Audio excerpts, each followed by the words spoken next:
Toby Stoner, former New York Mets, friend of ours, and talk about his journey to the big leagues and some of those adventures that he's had. But as always, first and foremost, how's everybody's day? How was your weekends? Wonderful. Wonderful, wonderful. It was good. And Toby is no friend of Sean and Nosh, considering he was a Met. Uh, Okay. So he might be walking into the Lions den here. Maybe, I don't know. I don't know. I'm in a really good mood. I don't feel like chomping off nobody's head today. I'm just interested to see his story because I supposedly know him, but I'm not sure that I know him. Oh, Oh, there's shit. Toby right there. What's up, dude? How are you? Doing well, guys. Good morning. Morning. Sheldon doesn't necessarily remember you, but we Hey, played Toby. we played on Ransom together. Oh, how do you not remember Ransom? I do remember Ransom, but that was like a long, long time ago. I'm a face guy. It takes me a second, so I got to be able to see you again. And now that I see you, I do remember your face. Good deal. Yeah. Ransom was a long time ago, though. That was a lot of fun. I moved back to Maryland 11 years ago, so it's been a little bit. Yeah. It's been, You're in Maryland right now? been a long time. Yeah, back in my hometown. Yeah. Awesome. So Toby, our goal here is, we reach out and chat with, obviously, people we've been in contact with and things like that. Our big goal is to share journeys and what the athletes, maybe need to hear as they're coming up, because we grew up in a different time where, hard work pays off versus taking days off and all that good stuff. And I know you have a cool story because you obviously played in the MLB, and that's a solid thing, and it's baseball season. So we have Sean Cutler, Najee Armbrister, obviously Sheldon whenever his computer quits acting up, because he's in and out of our chat every now and then, but he can hear us, and then me. So Toby, kind of talk to us about you, and we'll start asking questions. Okay. So I got drafted in 06. Went 16th round for the Mets. And I climbed my ladder from rookie ball all the way up to the big leagues. I made it in 09 for a September call up. 2010, I thought I was going to break camp as number 5 starter, but got sent back down to AAA as our ace with like 2 or 3 days left of camp, which I was heartbroken when that happened. But and I got called up. I don't know if you guys remember the St. Louis Cardinal Mets like 20-inning game, like whatever. Like I got called up that night. I was watching the game. Baseball guys, remember that? Yeah, that was a really long time ago. Yeah, That was 2010. Yeah. Yeah, like I wasn't able to. I remember it. I definitely watched the highlights of the game before. Nosh yeah. was 10. Yes, 100%. Oh wow, now I'm getting old. Was I really? Yeah, but so I was laying in my hotel room watching that game when my manager called me and was like, "Hey, you're going to St. Louis tomorrow. They need an arm." And I was next up in rotation for to start. So I came out of the bullpen up there. But and then I had surgery in August of that year, and I rehabbed in AA in 2011. Just never got back to 100%, and I got released in March of 12. I tried to play some independent ball. That I don't know, just really wasn't for me. I tried it, but it was, you get guys out of there for. I was trying to get back to the league. I was trying to get back into affiliation, and those guys up there are just kind of just playing beer league baseball. But it was, I don't know. I got frustrated a little bit with it, but can't. It's neither here nor there. But yeah. So that was my journey with baseball. Well, professional baseball anyway. What's your favorite story to tell? I already know the answer to this, but the one story that you've told me is always fun because the prolific hitter that you got out. Speaking of that 20-inning game, so the guy, I walked the guy before him, and I always turn around. I get the ball from the catcher, right? I always turn around. I face the outfield, and I kick dust my feet off of the rubber, the dirt off the rubber, and I turned around, and there's Albert Pujols in the box, and I was like, oh. Oh, so here it comes. I get to face, probably one of the greatest to ever step in the box. He almost got me. He hit it to the warning track. He almost got me. That's So awesome. so let's Yeah. backtrack all the way into like your high school style ball. Like, did you play travel ball, that kind of stuff? Lead us through high school into college. The jumps that you had to make to do that, because this is the big point for us, is like your work ethic, what you did outside of traditional programming and stuff like that. Okay, so travel ball wasn't a thing when I was playing when I was coming up.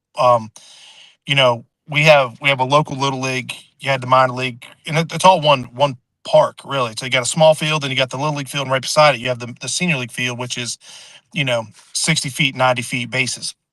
And the only time we traveled was when we made the All Star team.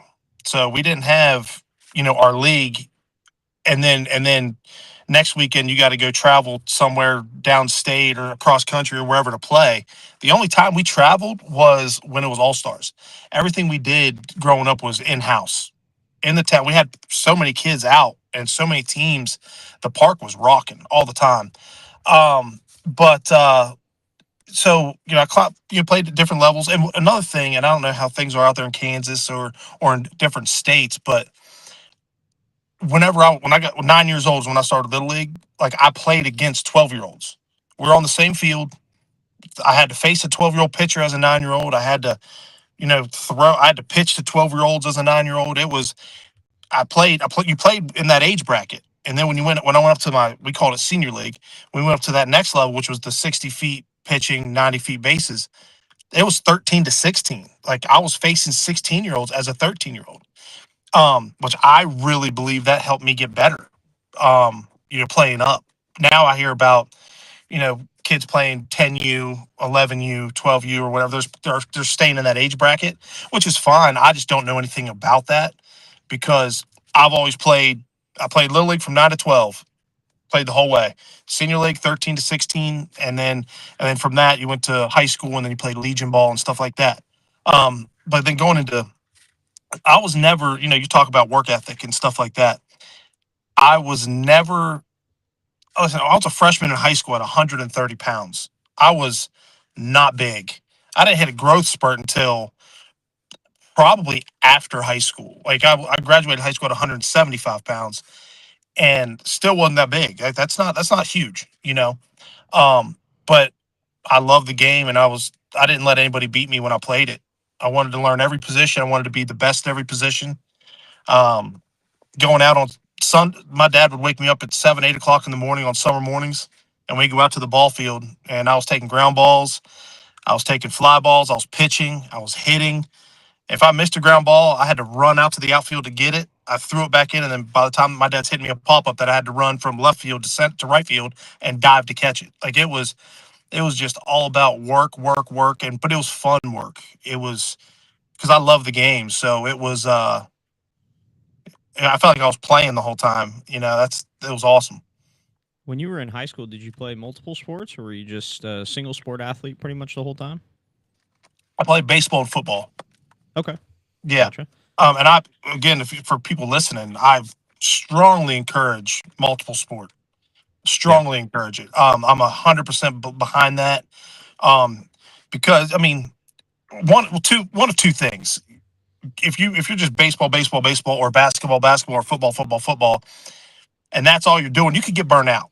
You're gonna get to a point where you're gonna need a break, right? So if you're playing baseball in the spring, and through the summer, well, you probably don't want to go play. I mean, some people do, and I'm not taking against them, but fall ball, I took a break. I played football, so that was like a break from baseball, and then I got to play some football, and then when the winter came, I had a couple months off because I didn't play basketball, and then got back into the throwing program for rotating and back into spring. So I really believe dual sport athletes are phenomenal. Yeah, I think something we've seen and we talk about quite a lot on the podcast is we have athletes that are playing, they might be a single sport athlete, but they're playing on 2, 3 teams at a time in this day and age, which I think is wild. But then we also Yeah. have a lot of dual sport athletes that are playing year round, right? They're playing literally the same sports all throughout now, right? So like you have basketball teams that play all through the summertime into the fall, back into the wintertime. You got baseball that's playing pretty much all year round except for those couple months in the wintertime.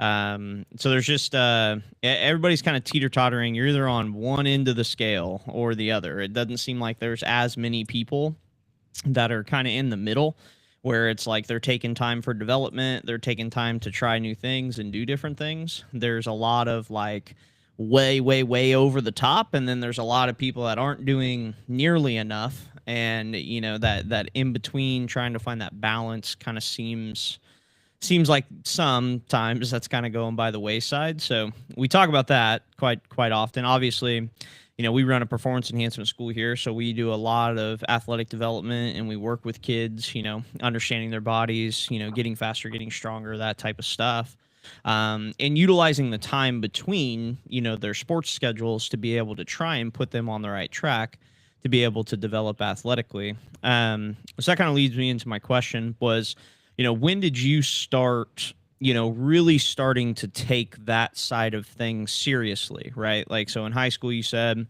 you know, you graduated roughly around, you know, that 170 pound mark, 175, whatever it was. And then obviously you hit a growth spurt, you know, so like, when did you start to really focus on like, okay, here's where I need to get better at. This is what I need to work on to be able to make it into the next level.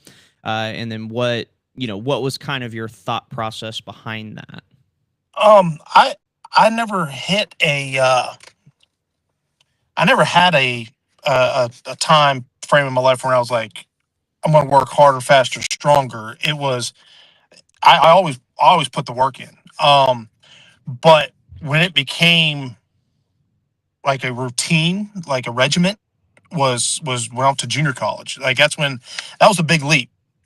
Yeah, I went from high school to a junior college, which that athletically, you know, junior college is not. I played JUCO, and I don't want to shake a stick at that because there's some athletes that play JUCO ball, and they have the athleticism, the baseball. I played against some amazing players in JUCO ball that they just didn't have the smarts to go to, you know, Clemson, or to go to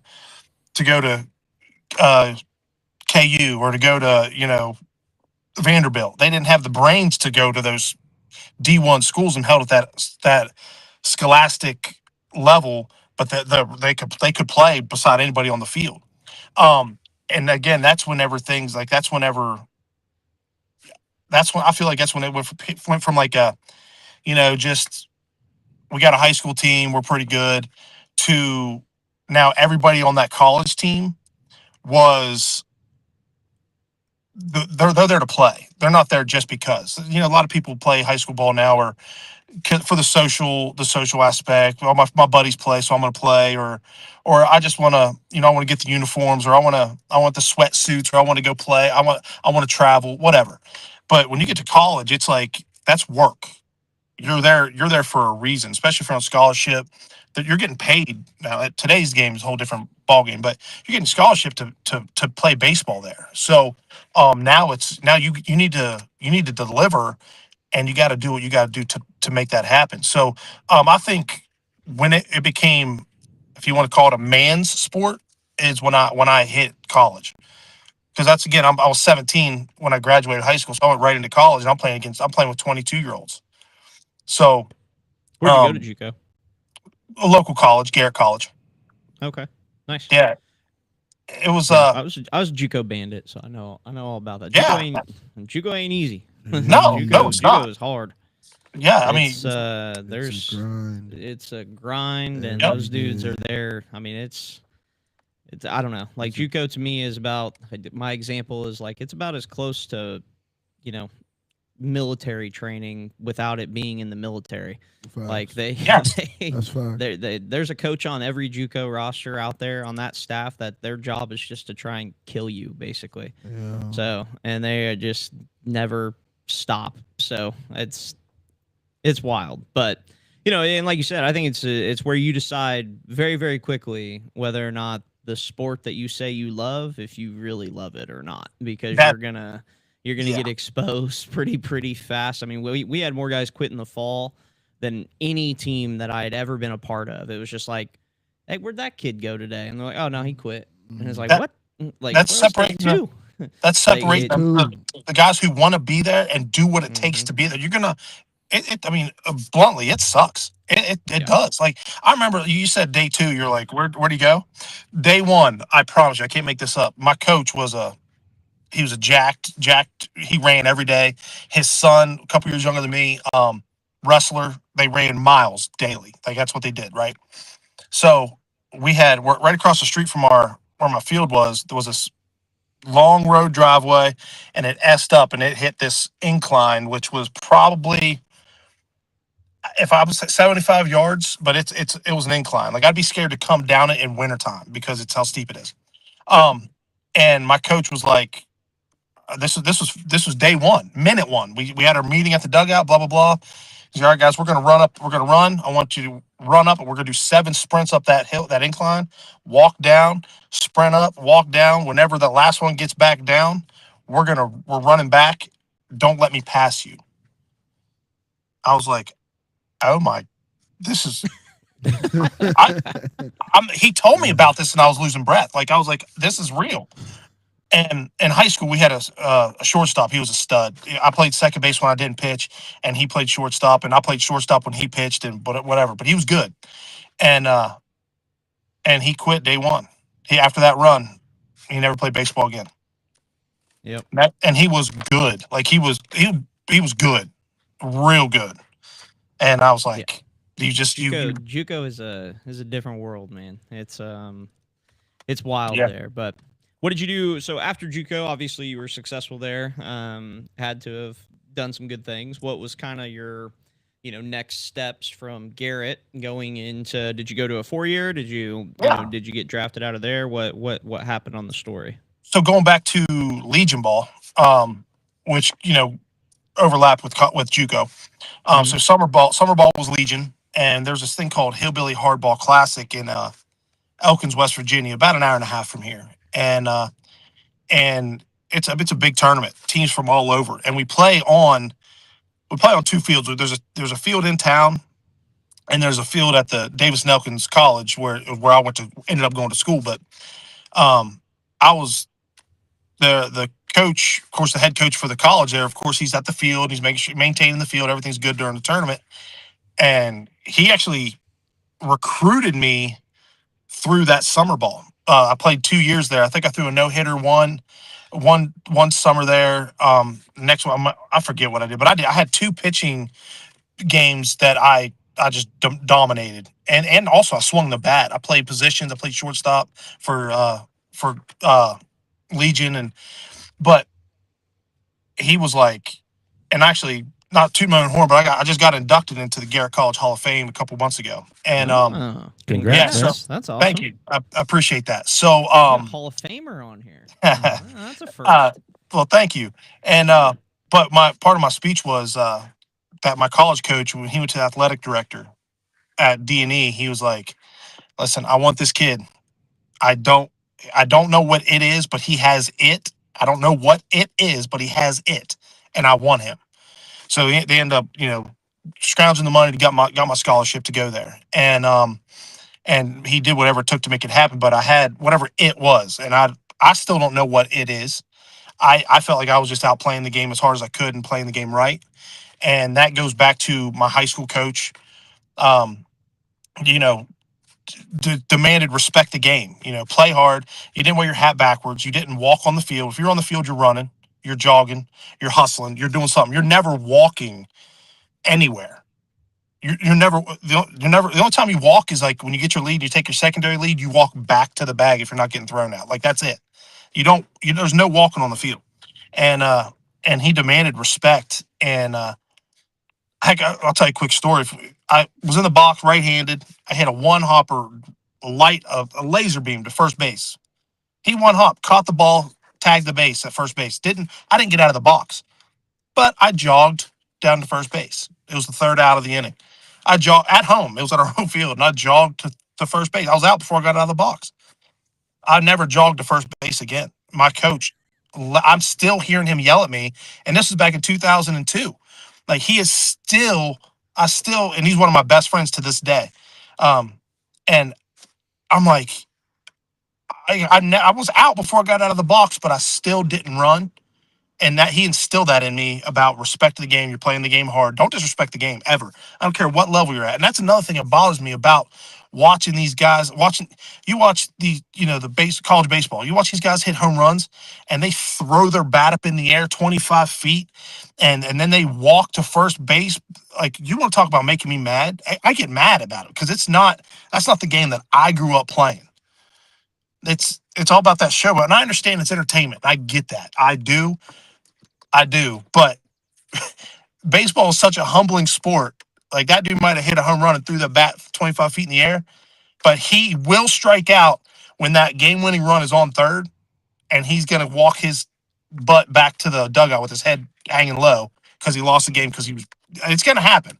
And I just, that type of stuff, man, baseball is so humbling, it's not even funny. You're never better than the game. Never. I don't care what level you are. You're never better than the game. But I went on a rant there. I apologize. No, but no, like we that. love that. We love that. I have a question. Yes, sir. That.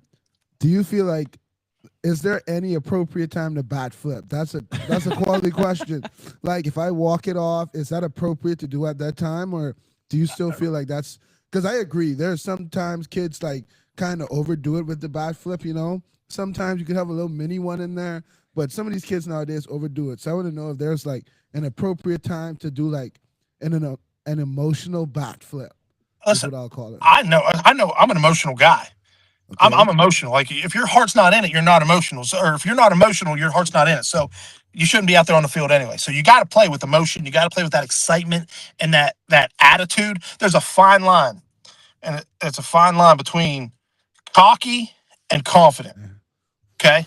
Because if I'm out there on the mound, I'm going to face Albert Pujols. Yeah, he's one of the best hitters to ever step in the box. Not at one point was I like, do I have to pitch to him? No, I was like, I'm going to strap. No, I'm going to strap it on, and I'm going to, you know what? I'm going to give him what I got, and I'm going to go against the best. And yeah, sure, I might have a little cockiness to me in that aspect, but it stays for me as a pitcher. It stayed in that circle, right? When I got off the mound and I went back to the dugout, and I'm amped up and I'm excited because we did whatever. I just got a bases loaded strikeout with a game-winning run on third. I don't know, but you're amped up. Scream, hoot, and holler.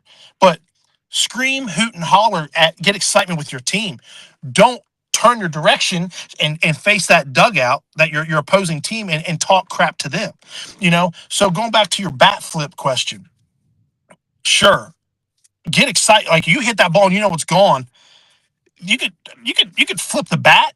It doesn't need to go touch the moon and back. It doesn't need to fly to the coach's box on first base. You know, if you want to get excitement, you grab the bat, spike the bat on the ground, chuck it to the dugout. I don't care, but run it out. Don't walk. I was in so many. It's on the professional level. I was on so many bench clears because of ignorance. Yeah. Like, it's just like one guy, I'll never forget, he hits a walk-off home run, does an airplane, arms, you can't see me, but arms spread wide as he could, and tilting his arms and running. He runs gets to the dugout, here's the baseline, runs in front of the dugout doing an airplane and comes across. Well, guess what? Guess what happened next? Because it was a 3-game series. Guess what happened? Yeah. He wore one. He wore one, and absolutely, and then he gets mad. Then we're obligated to come out of the dugout and obviously defend our player. Bro, that was self-inflicted. That was ignorant. You don't you're never above the game, and I will preach that until I die. You are never better than baseball. Never. I don't care. Bryce Harper, I don't care. Albert Pujols, Derek Jeter. I don't care. Baseball's still bigger than you were. You'll ever be. And people need to realize that. And that drives me absolutely crazy.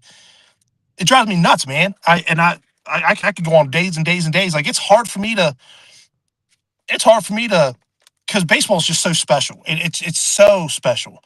And I hate that it's even allowed. Like, if I was a coach, if I was a coach and my kid threw a bat 25 feet in the air, he will never stop running. And he made one look for a different school. Because I don't care how good you are. I don't care how good you are. I don't want that on my team. Yeah. I want the game played right at a certain level. I want it played right. And I understand emotions, excitement. I love the excitement. I love it. Especially when it comes down to those exciting moments. You never know what's going to happen, and then the bomb goes off, and it's just crazy. But keep it within respect. Yeah. Yeah, I've keep always, it within. I mean, there's kids bat flipping walks now. Oh, the kids in this day and age are insane. Like there's, and you word it very well. There is a fine line, right? Like, and I'll tell you, obviously, with our college league, we got guys that come in from all across the world, right? Naj being one of those guys who's on the podcast with us, right? He comes from the Caribbean, where they have some different style of play and different attitudes about the game, and there's culture that's involved, and there's different things, and I think all of that stuff is good for the game. In my line, personal, like coaching, and then also just how I kind of, toe that line is, whatever you're doing, as long as it's in our dugout and it's our house and it's our guys, I'm usually going to be okay with it. The moment that you bring in the other team into that, that's when that's the line for me, right? Like, so like if you want to do this and do whatever, like I don't care what you're doing, as long as it's towards our guys, then that's fine. Like you're talking to our guys, right? You're demonstrating to our guys, you're excited with our guys, you're celebrating with our guys, like all of that type of stuff. As long as you ain't running around putting it on them, then I'm probably going to be able to defend you. But the moment that you go over and you're looking at them, you're getting closer to them, you're talking to them, now you're putting all of us into a position where it's like, well, shit. Now we got to defend your dumbass for doing it, because now we all represent the same thing that we got on our chest, and we can't let you sit out there on the island by yourself. Like, and so you just you run that into the, I think you're getting into like the unwritten rules of baseball, kind of like you're starting to talk about some of that, but it's tough because kids in this day and age, they live in the moment. They live in the very instant gratification. Their brains are hardwired that way. As soon as something happens, and I think it falls on leadership, right? Like it falls on the coaching staff. It falls on the people that they have to have a standard. They have to set the standard. They have to abide the standard. And when somebody doesn't do it, then there's got to be punishment to that.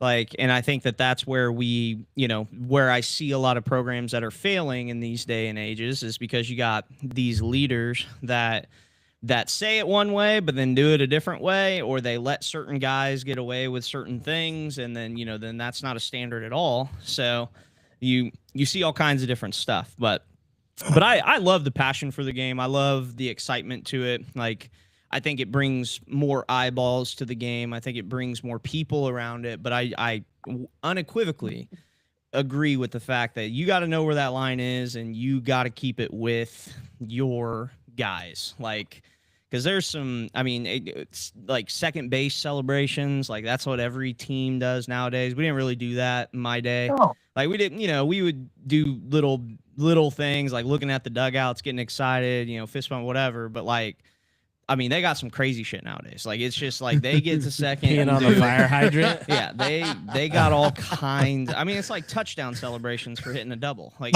listen, turn your gloves, cleats, and bats in, and put on a skirt and pom poms if you're going to be a cheerleader.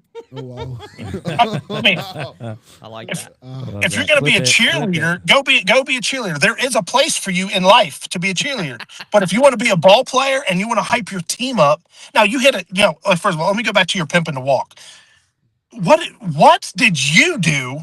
The guy bounced 2 curveballs, missed 3 feet outside, and threw one over the umpire's head. What did you do that was so spectacular? Right. Like you got on base. Sure, you might be the tying run. Or maybe you did have a good at bat, and you fouled off 5 or 6 balls, and you ended up getting a walk. Okay, you won that battle. Get your dugout fired up. Like, let's go, guys. Get me in. I did what I had to do. Get me in. Not look at me. look at me. No, stop. It's not like if you want to be about me, if you want to be all about yourself, go wrestle. Go wrestle. Longest 6 minutes of your life, go wrestle. There's no one there to support you. There's no one there. It's going to be your win, your loss, your fail, your victory. It's on you. But when it comes to baseball, basketball, football, whatever, that you got 9 players on that field that each individual person has to represent. If you have one loose link in that chain, that chain's done. You have one cancerous, one piece of cancer. It spreads. I've been around it. I've been in it. You don't need, respect the game and play the game right, play the game hard.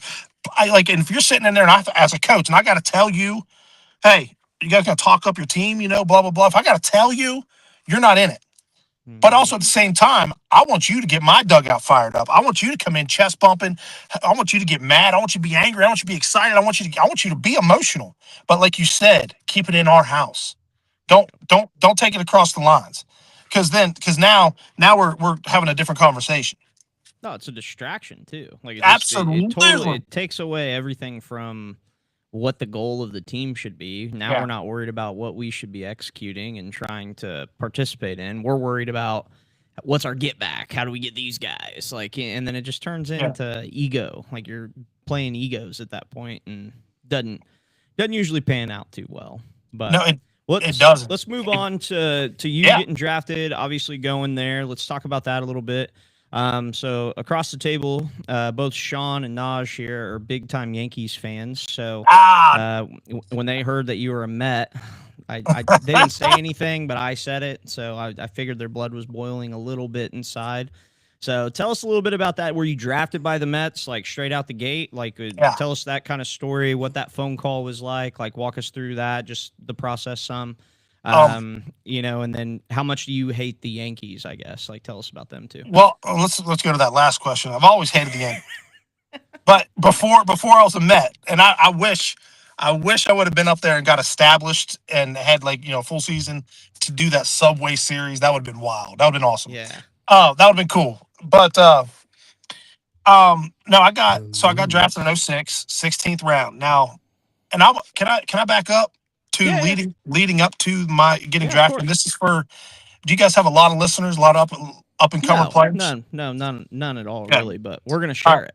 Well, the reason I say this is because I wasn't the biggest, fastest, strongest growing up, right?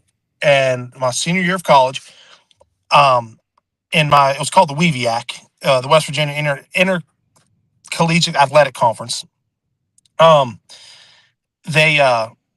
Virginia State at my year that I was my senior year, they were number three, and I don't think we were nationally ranked, but they were number 3, and they were a stud team. And I faced them earlier in the season at their place, and they destroyed me. I mean, I was throwing changeups that were getting ready to bounce, and they're golfing it down the right field line. It was one of those, tip your hat. I can't do nothing right. It was one of those, right? So we're playing. We're playing in our conference playoff game, and Zach Baldwin, who actually went to pitch with the Nationals, and me in our conference, we were 1 and 2 in every category. It was ERA, he was number 1, I was number 2. Strikeouts, I was number 1, he was number 2.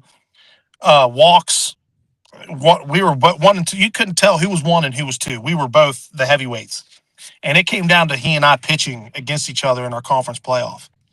And I ended up throwing. I think I threw, and kids don't do this, but I was leaving it all out on the table. I think I threw 132 pitches, 134 pitches or something. Dog. I mean, I had it. I was leaving it all out on the table. I don't think I threw a pitch under 89. I think I was pumped. And I ended up going against Zach, lefty, big lefty, call him Big Country. And I don't know if he went 6 or 7 innings. I can't remember. But anyway, I found out later on down the road that he was asked to take out of the game. You would have had to put me on a stretcher to take me out of the game. I promise you, my coach could have came out and I told him to get back to the dugout. I'm not coming out of this game. But we were winning 1-0. 1-0, bottom of the ninth inning, and 2 outs to a lefty, 2-2 count, and I drop a 12-6. I mean, no question. I'll get right throw my glove and celebrate because we just beat the number 3 team, which I essentially did. I mean, I'll take that. I beat them because I threw that perfect curveball. Anyway, now it got called ball. Next pitch, full count. Now I'm mad. Young, dumb, full of testosterone. I didn't get the call that I should have got. So what I do that next pitch? I want to throw as hard as I possibly could. Ball 4. So now their next guy, David Taylor, is a righty, and he had a walk-off home run to beat me in the bottom of the ninth inning. I dropped to the mound. I was done. The only thing that kept me going was the adrenaline, the passion, the competitiveness to keep going. I dropped to the ground.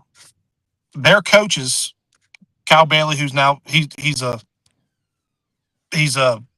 just a saint through the college baseball, but he's passed away. But he came from third base, and Coach Nazelrod came from first base. Their coaches, they picked me up off the ground. Their team just won the game, and they picked me up off the ground. And they said, "Toby, don't you dare hang your head. You deserve to win this game." Their coaches told me this. They both said, "You deserve to win this game." Well, my coach he went under the stadium.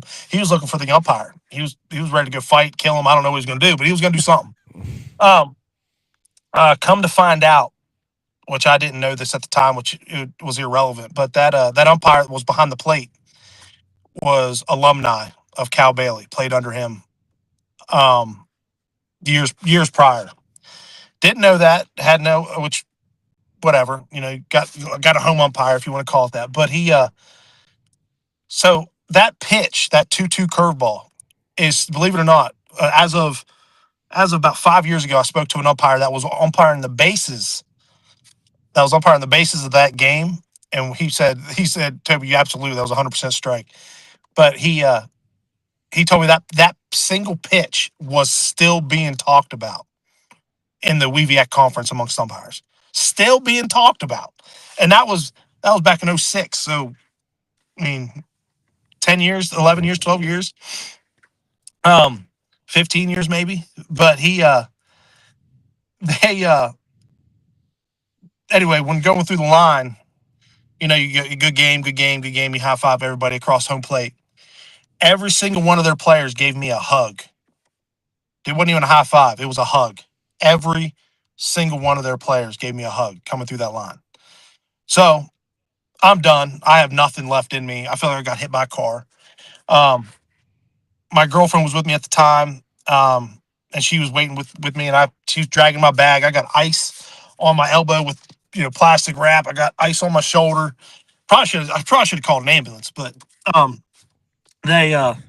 was walking. I was the last one out of the stadium. The last one out. My team was waiting for me at our bus, and this guy walks up to me, and he says, "Hey, Toby, my name's Matt Wondolowski. I'm with the New York Mets." He's like, he gave me have you guys ever had one of those questionnaires? I know what it is, yeah. It tells you height, weight, bat right, throw left, whatever, your pitches, this, that, and the third. I have filled out, and this is no BS, I have filled out 10 of these for different teams. I've pitched for the Braves. I showcased for the Braves, the Nationals, which I'll get to that in a minute. But I was like, okay, sure, thank you. I took it, whatever. So my coach, like the end of the next week, he's like, "Hey, Toby, did you fill that out yet? Did you fill that questionnaire?" I was like, "Yeah, no, coach, I haven't. No, blah, blah." Like I've done any. I don't know how many of these I've done. I haven't even had a scout come out and watch me, And he said, "Bring it to my office now." I said, "Okay." So I go down to his office at the gym, and I fill it out, and we mail it out. A month later, I get drafted by the New York Mets in the 16th round. But the basis of that story was, and that's why I asked if anyone was listening, was that scout was not there to watch me at all. He was there to watch their number 3 hitter, and I struck him out 3 times. Their stud hitter was getting recruited by the Mets, and I had the game of my life with one person in the stands and I got to live my childhood dream. I got to make it to the major leagues because I had the right game, the right time with the right person in the stands, which I didn't know he was going to be there. So it's not like I put on a show or, I showed up because, oh, there's people here to watch. I better do me. No, I played the game right. I played the game hard, and it worked out for me. That I got drafted about a month later by the New York Mets. So how was that phone call when you got drafted? Well, I didn't get a phone call. So my scout, who he and I actually became best friends. I was downstairs at my mom and dad's house down in the basement. I was playing Slugfest on PlayStation. I'll never forget it. Have you guys ever played Slugfest? Oh yeah. Yes, sir. Okay, so you beat people up, you have to drop the ball. Yep. So I'm playing Slugfest, and my dad's over there in like the living room area, chilling, watching TV. He said, "Tobe, you wanna go up and listen to the draft?" And I was like, "Sure." I don't get excited. I don't get my hopes up.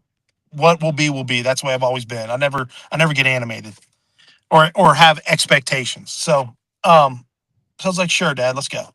So I hit pause on the game, and my scout told me, he's like, "Toby, if you're gonna go somewhere between the 13th and 16th round, probably. If you're gonna go, it's probably gonna be then." And I don't have an agent. Heck, I signed. I'll tell you this in a second. So I'm sitting there, and of course we had dial-up internet. So we got to dial up the internet. Yeah, all that fun stuff. So it takes 15 minutes, and so the format of the draft, when we opened up, went to MLB.com and opened up the draft link or whatever, and the format was like, I can't remember exactly how it worded, but it was, first thing that comes on was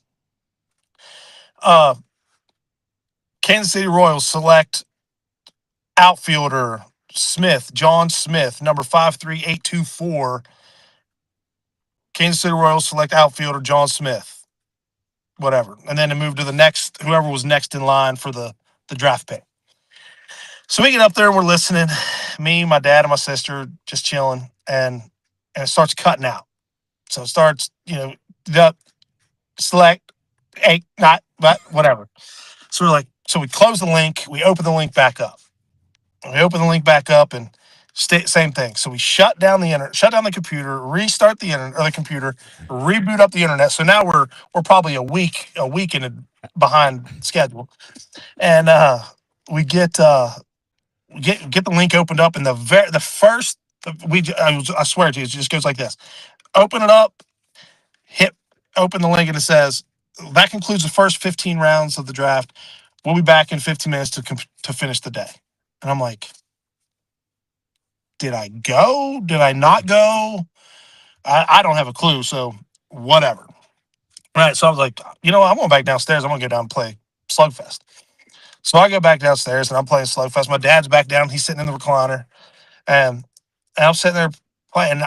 My sister upstairs, I don't know if you can hear this or not, but my sister was, her feet running across the floor, screaming, "Toby, they said your name. Toby, you're a New York Met. Toby." I mean, like, you would think she was getting murdered. And my dad slammed the recliner down as hard as he could.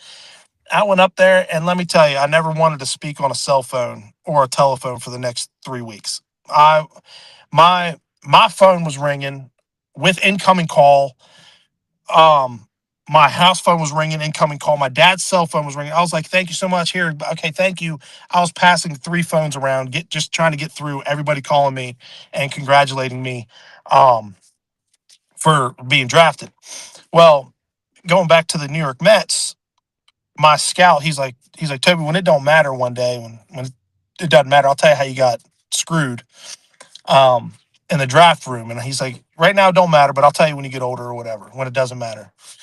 I was like, okay. Well, come to find out, we didn't have, I don't even know what the title of the guy would be, but we didn't have like an organizer of saying, if he goes, we're taking him.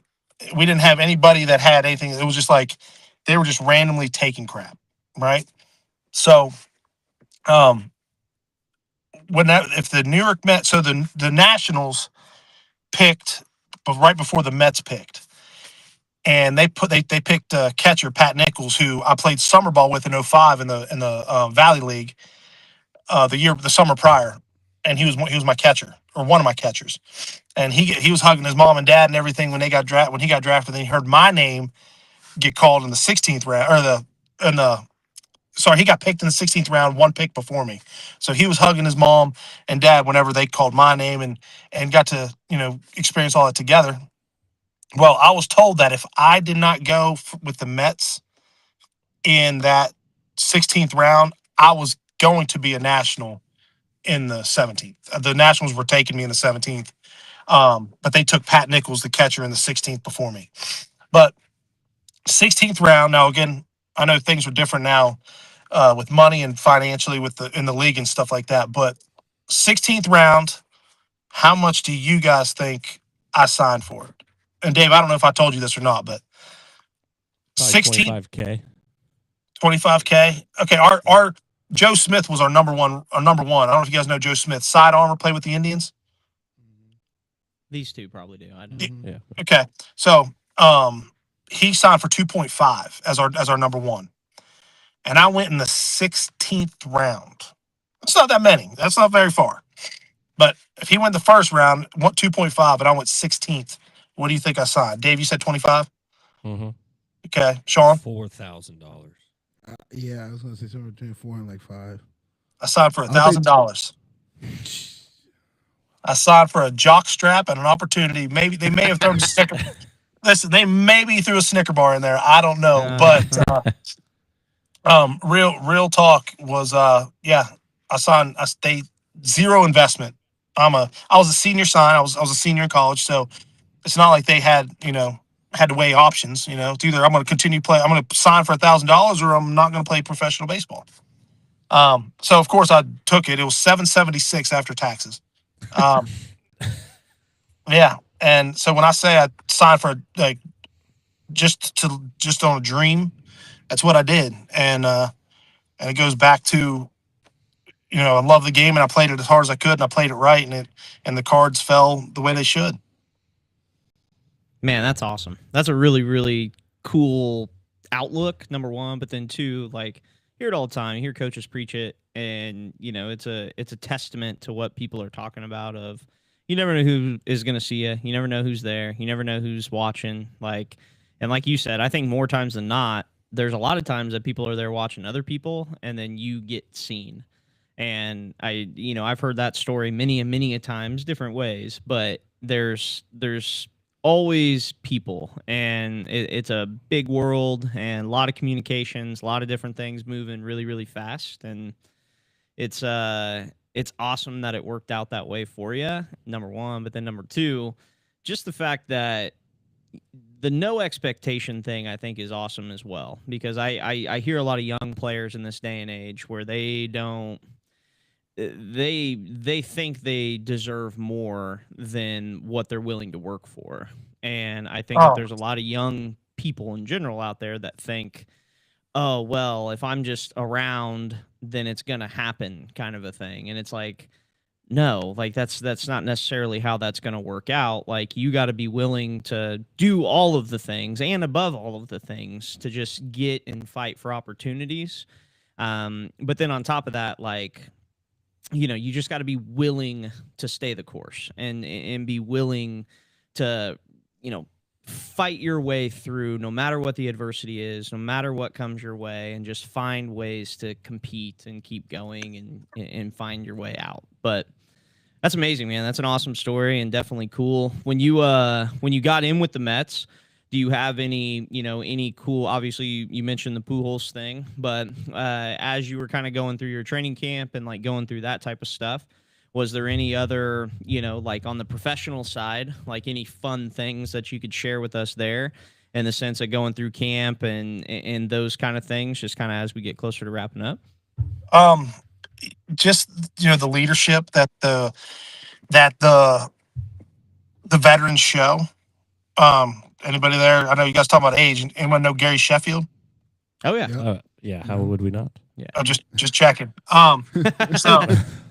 So I was I was in left field with him in during BP when I got called up, and he's taking fungos from second base, and Gary Sheffield, been around 25 years, been in the league a long time, and he still was taking fungos, ground balls during BP, still doing footwork, scooping up, crow hop, one hop skips to the bag at second base. Still putting the work in. Still doing repetitions. I don't know how many, I mean, 20 years, I forget, I don't know how long his career was, but how many fungos do you think he's taken from second base and balls he's thrown to the bag at second base? He's probably turned into a robot at this point. But he still was doing the work. At I think it might have been the last year that his last year in the major leagues. Maybe, I don't know. This was in 2009, and he was still doing reps as if he was a rookie. And just talking to him in the outfield, David Wright was like, when I came out, in New York with my major league debut, I came out and David Wright, the catcher threw the ball down, they throw the ball around. He walked it to me and he dropped it in my glove and said, "Hey, congratulations, man. Good luck." Like, that was cool. Yeah, it was cool, man. You carry your bag to the field in New York City and you play the game, and then you fly to Florida and you go to your hotel room and your bag's on your bed. It's pretty wild. Yeah. I mean, that was wild. I was like, my personal luggage was on my bed in my room and in Florida, and I left New York City. I just got to New York City like 12 hours prior. And, the clubby comes out, takes my bag. And I was like, okay, cool. So then I go and play the game. We shower up, go to the airport, fly to Florida, drive a bus to the airport or to the hotel, walk in the hotel, get my key, go to my room. My personal luggage is on my bed. Would they teleport it? Like, what in the world? Like, that's when I was like, wow. I was like, okay, that's pretty cool. Yeah, That's it's a pretty new world there. Yeah, but going back to talk about the kids and thinking they just because they show up. Listen, I think that starts way, way, way before high school. That's society, bro, and it's so bad. It's the entitlement, participation trophies. No, it's changed, man. It's changed a lot. We could do a whole new segment on that, but it's changed. It's changed. And kids don't know what it's like to get their ass beat and get their ass jumped and fail. I mean, let's look at Michael Jordan, right? He got cut from his high school team. Greatest to ever play the game. Some people say arguably, but I'm going to stay it. Stand on that. Stand on that. So, like, it's just, you got to fail to get better.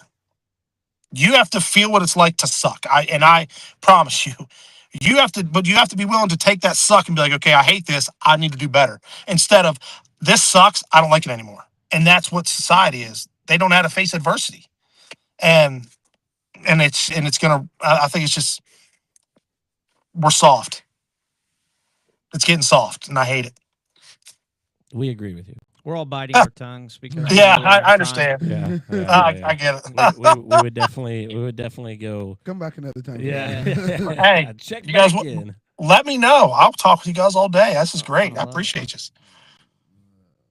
Well, so Toby, we close out our podcast every time with a prayer. You're welcome to join us. Please, yes, please, and all that good stuff. But it was honestly, dude, it was good to see you again and chat with you and hear your story. We don't do that with Fireball anymore, so because we're old and we don't play softball. So I do. Oh, Naj does. Naj is just picking up the softball bat, so he's still learning. There you go. But Sean, do you mind leading us in prayer?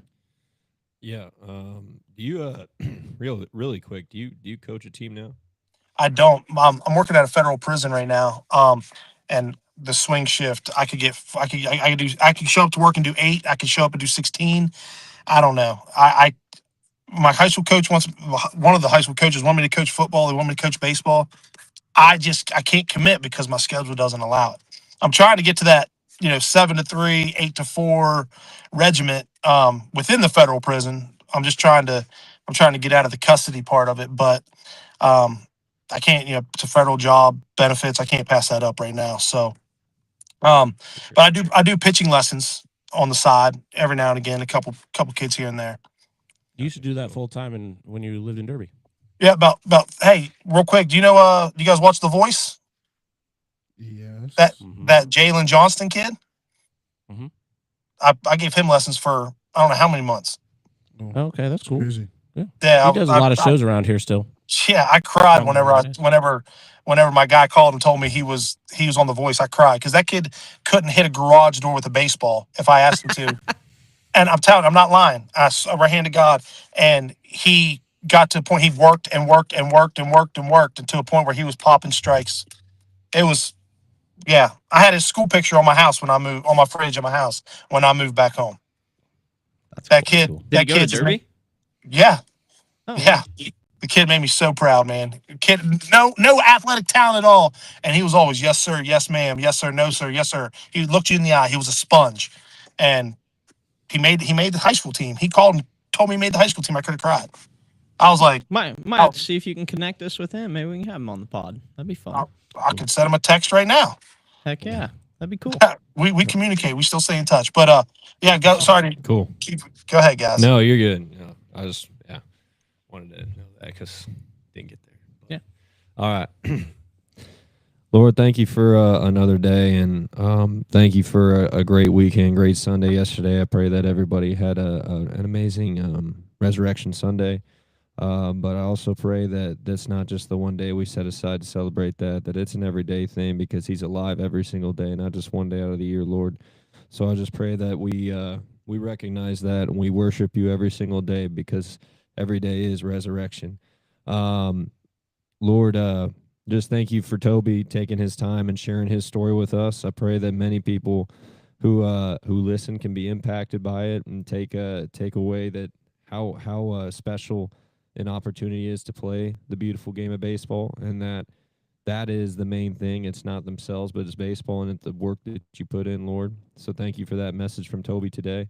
I pray that you keep him safe at his job. I pray that you keep him and his kids he works with safe, and that they are he gets many more kids like Jalen who are sponges and want to learn and want to get better, Lord. In your glorious name I pray, Jesus. Amen. Amen. Amen. Well, Thank you, Toby, gentlemen. thank you so much for joining us. That is it for season 2, episode 9. Toby Stoner with the New York Mets, and we'll catch you guys next time.